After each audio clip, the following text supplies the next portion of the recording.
যে মানুষটি এই দেশের মাটি, এই দেশের মানুষকে নিজের জীবনের থেকেও বেশি ভালোবেসেছেন, তার সাথে কি হয়েছে আপনারা প্রত্যেকটি মানুষ সে সম্পর্কে অবগত আছেন। সন্তান হিসাবে আপনাদের কাছে আমি চাইবো আজ আল্লাহর দরবারে আপনারা দোয়া করবেন যাতে আল্লাহ ওনাকে তৌফিক দেন, উনি যাতে সুস্থ হতে পারেন। প্রিয় ভাই বোনেরা, সন্তান হিসাবে আমার মন আমার মায়ের বিছানার পাশে পড়ে আছে সেই হাসপাতালের ঘরে, কিন্তু সেই মানুষটি যাদের জন্য জীবনকে উৎসর্গ করেছে, অর্থাৎ আপনারা এই মানুষগুলোকে যাদের জন্য দেশনেত্রী খালেদা জিয়া জীবন উৎসর্গ করেছেন নিজের জীবন, সেই মানুষগুলোকে আমি কোনোভাবেই ফেলে যেতে পারি না। এবং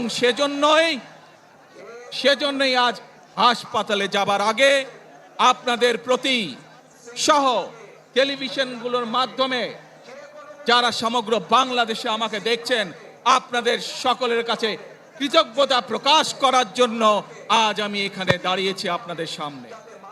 প্রিয় ভাই বোনেরা, আসুন আমাদেরকে আজকে নিশ্চিত করতে হবে আমরা যে ধর্মের মানুষ হই, আমরা যে শ্রেণীর মানুষ হই, আমরা যে দলেরই রাজনৈতিক দলের সদস্য হই অথবা একজন নির্দলীয় ব্যক্তি হই, খুলে বলো ফ্যান্টাস্টিক নিমো খালাল বিস্কুট খায় সানিও স্ট্যাটাস দিছে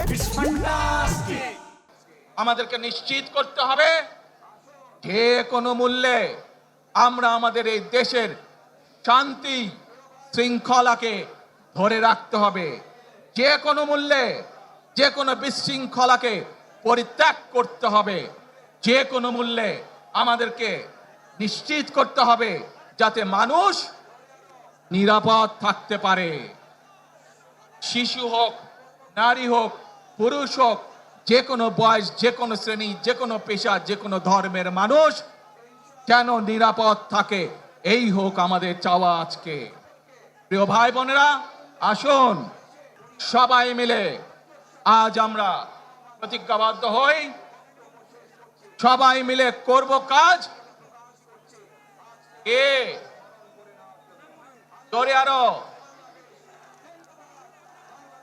সবাই মিলে করব কাজ,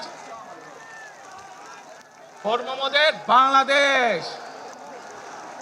ইনশাআল্লাহ আপনাদের সকলের কাছে দোয়া আছে, আবারও সকলকে যে কোনো মূল্যে দেশে শান্তি শৃঙ্খলা রক্ষার আহ্বান জানিয়ে যে কোনো বিশৃঙ্খলাকে পরিহার করে ধৈর্যের সাথে মোকাবেলা করার আহ্বান জানিয়ে আমার বক্তব্য শেষ করছি।